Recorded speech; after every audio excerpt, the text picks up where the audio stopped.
ओम शांति। आज के अव्यक्त महावाक्य हैं 28 अप्रैल 1982 के। मुरली का टाइटल है सर्वंश त्यागी की निशानियाँ। सर्वस्व त्यागी बच्चों प्रति बापदादा बोले, बापदादा चारों ओर के सर्व महात्यागी सर्वंश त्यागी बच्चों को देख रहे हैं। कौन से बच्चे इस महान भाग्य को प्राप्त कर रहे हैं, वह समीप पहुँच गए हैं। ऐसे समीप अर्थात समान श्रेष्ठ सर्वंश त्यागी बच्चों को बापदादा भी देख हर्षित होते हैं। सर्वंश त्यागी बच्चों की विशेषता क्या है? जिन विशेषताओं के आधार पर समीप व समान बनते हैं। साकार तन द्वारा भी लास्ट बोल में 3 विशेषताएं सुनाई थी। पहला, संकल्प में सदा निराकारी सो साकारी, सदा न्यारी और बाप की प्यारी आत्माएं। दूसरा, वाणी में सदा निरहंकारी अर्थात सदा रूहानी मधुरता और निर्माणता। तीसरा, कर्म में हर कर्मेंद्रिय द्वारा निर्विकारी अर्थात प्योरिटी की पर्सनैलिटी वाली। तो हर कर्मेंद्रिय द्वारा महादानी व वरदानी, मस्तक द्वारा सर्व को स्वरूप की स्मृति दिलाने के वरदानी व महादानी। नयनों से रूहानी दृष्टि द्वारा सर्व को स्वदेश अर्थात मुक्तिधाम और स्वराज्य अर्थात जीवन मुक्ति अपने राज्य का दर्शन कराना व रास्ता दिखाने का दृष्टि द्वारा इशारा देना। ऐसा अनुभव कराने का वरदान देना कि जो आत्माएं महसूस करें कि यही हमारा असली घर और राज्य है। घर का रास्ता, राज्य पाने का रास्ता मिल गया। ऐसे महादान व वरदान पाकर सदा हर्षित हो जाएं। मुख द्वारा रचयिता और रचना के विस्तार को स्पष्ट जान स्वयं को रचयिता की पहली रचना श्रेष्ठ ब्राह्मण सो देवता बनने का वरदान पालें। ऐसे हस्तों द्वारा सदा सहजयोगी कर्मयोगी बनने के वरदान देने वाले श्रेष्ठ कर्मधारी, श्रेष्ठ फल प्राप्त करने के वरदानी बनाने वाले। चरण कमल द्वारा हर कदम फॉलो फादर कर हर कदम में पद्मों की कमाई जमा करने के वरदानी। ऐसे हर कर्मेंद्रिय द्वारा विशेष अनुभूति कराने के वरदानी अर्थात निर्विकारी जीवन। यह 3 विशेषताएं सर्वस्व त्यागी की सदा स्पष्ट दिखाई देंगी। सर्वंश त्यागी आत्मा किसी भी विकार के अंश के भी वशीभूत हो कोई कर्म नहीं करेगी। विकारों का रॉयल अंश स्वरूप पहले भी सुनाया है कि मोटे रूप में विकार समाप्त हो रॉयल रूप के अंश मात्र के रूप में रह जाते हैं। वह याद है ना? ब्राह्मणों की भाषा भी रॉयल बन गई है। अभी वह विस्तार तो बहुत लंबा है। मैं ही यथार्थ हूँ व राइट हूँ, ऐसा अपने को सिद्ध करने के रॉयल भाषा के शब्द भी बहुत हैं। अपनी कमज़ोरी छिपाकर दूसरे की कमज़ोरी सिद्ध करने व स्पष्ट करने का विस्तार करना, उसके भी बहुत रॉयल शब्द हैं।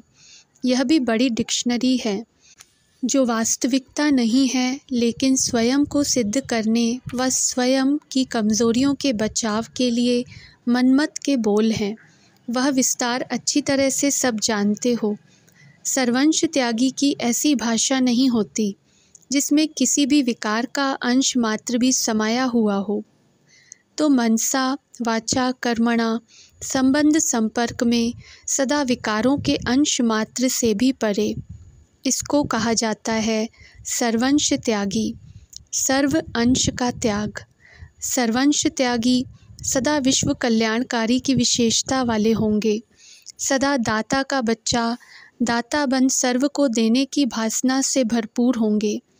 ऐसे नहीं कि यह करें व ऐसी परिस्थिति हो, वायुमंडल हो तब मैं यह करूं।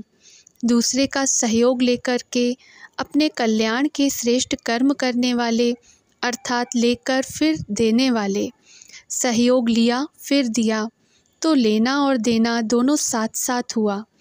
लेकिन सर्वंश त्यागी स्वयं मास्टर दाता बन परिस्थितियों को भी परिवर्तन करने का, कमज़ोर को शक्तिशाली बनाने का, वायुमंडल व वृत्ति को अपनी शक्तियों द्वारा परिवर्तन करने का, सदा स्वयं को कल्याण अर्थ जिम्मेवार आत्मा समझ हर बात में सहयोग व शक्ति के महादान व वरदान देने का संकल्प करेंगे। यह हो तो यह करें, नहीं। मास्टर दाता बन परिवर्तन करने की शुभ भावना से शक्तियों को कार्य में लगाने अर्थात देने का कार्य करता रहेगा। मुझे देना है, मुझे करना है, मुझे बदलना है, मुझे निर्माण बनना है, ऐसे ओटे सो अर्जुन अर्थात दातापन की विशेषता होगी। सर्वंश त्यागी अर्थात सदा गुणमूर्त। गुणमूर्त का अर्थ है गुणवान बनना और सर्व में गुण देखना। अगर स्वयं गुणमूर्त हैं तो उसकी दृष्टि और वृत्ति ऐसी गुण संपन्न हो जाएगी जो उसकी दृष्टि वृत्ति द्वारा सर्व में जो गुण होगा वही दिखाई देगा। अवगुण देखते समझते भी किसी का भी अवगुण बुद्धि द्वारा ग्रहण नहीं करेगा अर्थात बुद्धि में धारण नहीं करेगा। ऐसा होली हंस होगा। कंकड़ को जानते भी ग्रहण नहीं करेगा और ही उस आत्मा के अवगुण को मिटाने के लिए स्वयं में प्राप्त हुए गुण की शक्ति द्वारा उस आत्मा को भी गुणवान बनाने में सहयोगी होगा, क्योंकि मास्टर दाता के संस्कार हैं।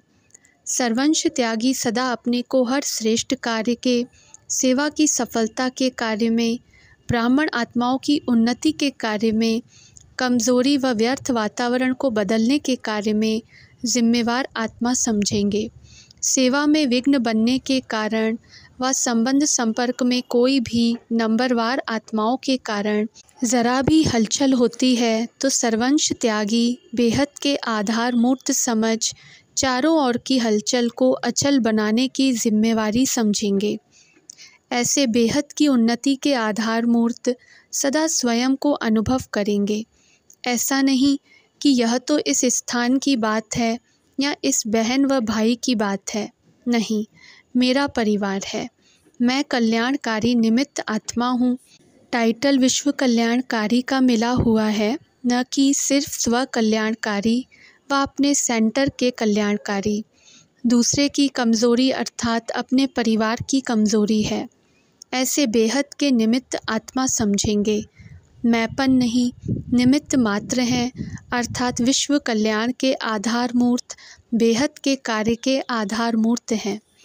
सर्वंश त्यागी सदा एक रस, एक मत, एक ही परिवार का एक ही कार्य है। सदा ऐसे एक ही स्मृति में नंबर 1 आत्मा होंगे। इस टॉपिक में बाबा ने कहा, सर्वंश त्यागी सदा स्वयं को प्रत्यक्ष फल प्राप्त भई फल स्वरूप आत्मा अनुभव करेंगे अर्थात सर्वंश त्यागी आत्मा सदा सर्व प्रत्यक्ष फलों से संपन्न अविनाशी वृक्ष के समान होगी, सदा फल स्वरूप होंगी। इसलिए हद के कर्म का, हद के फल पाने की अल्पकाल की इच्छा से इच्छा मात्रम अविद्या होंगे। सदा प्रत्यक्ष फल खाने वाले, सदा मन दुरुस्त वाले होंगे, सदा स्वस्थ होंगे। कोई भी मन की बीमारी नहीं होगी, सदा मन मनाभव होंगे। तो ऐसे सर्वंश त्यागी बने हो। तीनों ही विशेषता सामने रख स्वयं से पूछो कि मैं कौन सा त्यागी हूँ, कहाँ तक पहुँचे हैं, कितनी पौड़ियाँ चढ़ करके बाप समान की मंजिल पर पहुँचे हैं। फुल स्टेप तक पहुँचे हो या अभी कुछ स्टेप तक पहुँचे हो या अभी कुछ स्टेप रह गए हैं। त्याग की भी स्टेप सुनाई ना तो किस स्टेप तक पहुँचे हो। 7 कोर्स में से कितने कोर्स किए हैं। सप्ताह पाठ का लास्ट में भोग पड़ता है तो बाप दादा भी अभी भोग डालें। आप लोग तो हर गुरुवार को भोग लगाते हो, लेकिन बाप दादा तो महाभोग करेंगे ना। जैसे संदेशियाँ ऊपर वतन में भोग ले जाती हैं तो बाप दादा भी कहाँ ले जाएंगे। पहले स्वयं को भोग में समर्पण करो। भोग भी बाप के आगे समर्पण करते हो ना। अभी स्वयं को सदा प्रत्यक्ष फल स्वरूप बनाकर समर्पण करो, तब महाभोग होगा। अपने आप को संपन्न बनाकर ऑफ़र करो। सिर्फ स्थूल भोग की ऑफ़र नहीं करो, संपन्न आत्मा बन स्वयं को ऑफ़र करो। समझा, बाकी क्या करना है वह समझ में आया। अच्छा, बाकी एक बारी मिलने का रहा हुआ है। वैसे तो साकार द्वारा मिलन मेले का, इस रूपरेखा से मिलने का आज अंतिम समय है।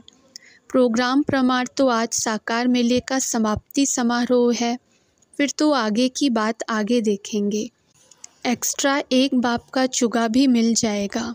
लेकिन इस सारे मिलन मेले का स्वप्रतिसार क्या लिया? सिर्फ सुना व समाकर स्वरूप में लाया। इस मिलन मेले की सीज़न विशेष किस सीज़न को लाएगी? इस सीज़न का फल क्या निकलेगा? सीज़न के फल का महत्व होता है ना, तो इस सीज़न का फल क्या निकला?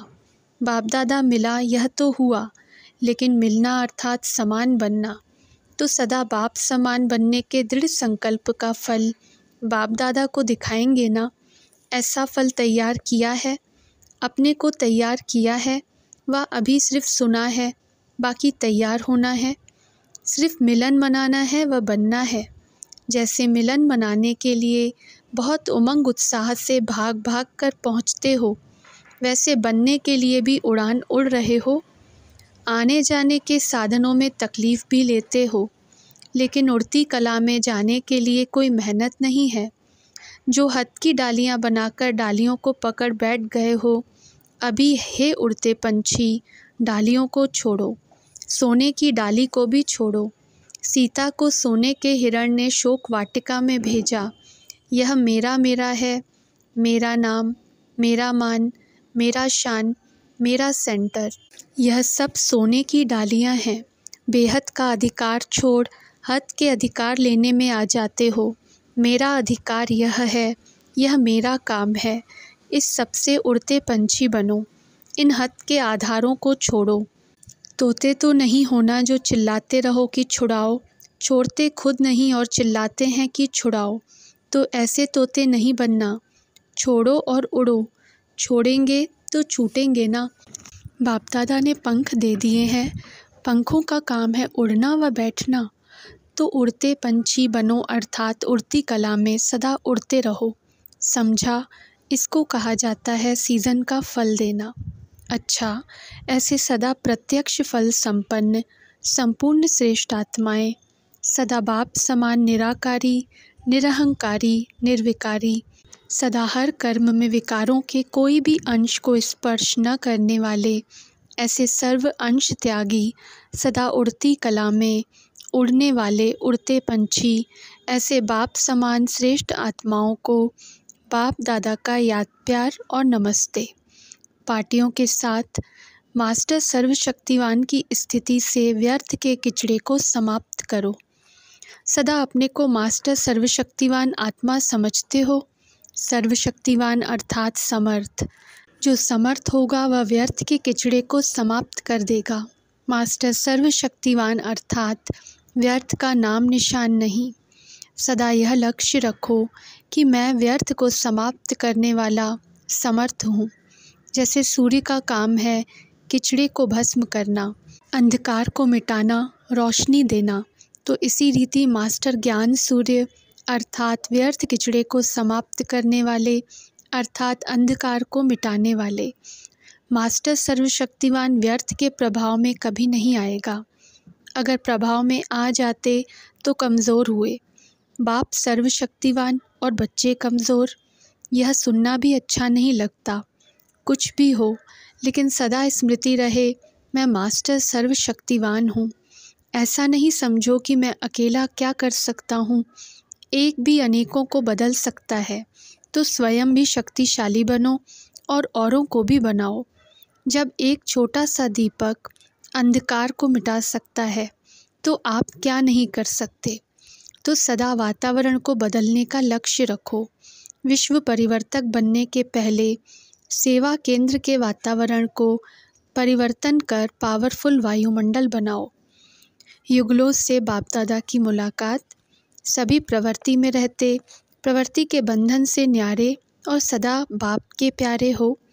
किसी भी प्रवृत्ति के बंधन में बंधे हुए तो नहीं हो। लोक लाज के बंधन में, संबंध में बंधे हुए को बंधन युक्त आत्मा कहेंगे। तो कोई भी बंधन न हो, मन का भी बंधन नहीं। मन में भी यह संकल्प न आए कि हमारा कोई लौकिक संबंध है। लौकिक संबंध में रहते अलौकिक संबंध की स्मृति रहे। निमित्त लौकिक संबंध, लेकिन स्मृति में अलौकिक और पारलौकिक संबंध रहे। सदा कमल आसन पर विराजमान रहो। कभी भी पानी व कीचड़ की बूंद स्पर्श न करे। कितनी भी आत्माओं के संपर्क में आते सदा न्यारे और प्यारे रहो। सेवा के अर्थ संपर्क है। देह का संबंध नहीं है, सेवा का संबंध है। प्रवृत्ति में संबंध के कारण नहीं रहे हो, सेवा के कारण रहे हो। घर नहीं सेवा स्थान है। सेवा स्थान समझने से सदा सेवा की स्मृति रहेगी। अच्छा, मुरली का सार है सर्वस्व त्यागी आत्मा के लक्षण। पहला, सर्वस्व त्यागी आत्मा किसी भी विकार के अंश के भी वशीभूत हो कोई कर्म नहीं करेगा। दूसरा, सर्वस्व त्यागी आत्मा सदा दाता का बच्चा बन सर्व को देने की भावना से संपन्न होगा। तीसरा, सर्वस्व त्यागी आत्मा सदा गुण मूर्त होगा, स्वयं भी गुणवान और सर्व में गुण देखेगा। चौथा, सर्वस्व त्यागी आत्मा चारों ओर की हलचल समाप्त करने की जिम्मेदारी समझेगा। पांचवा, सदा एक रस, एक मत, एक ही परिवार का कार्य है ऐसा समझेगा। छठा, सदा फल स्वरूप होगा। अच्छा, ओम शांति।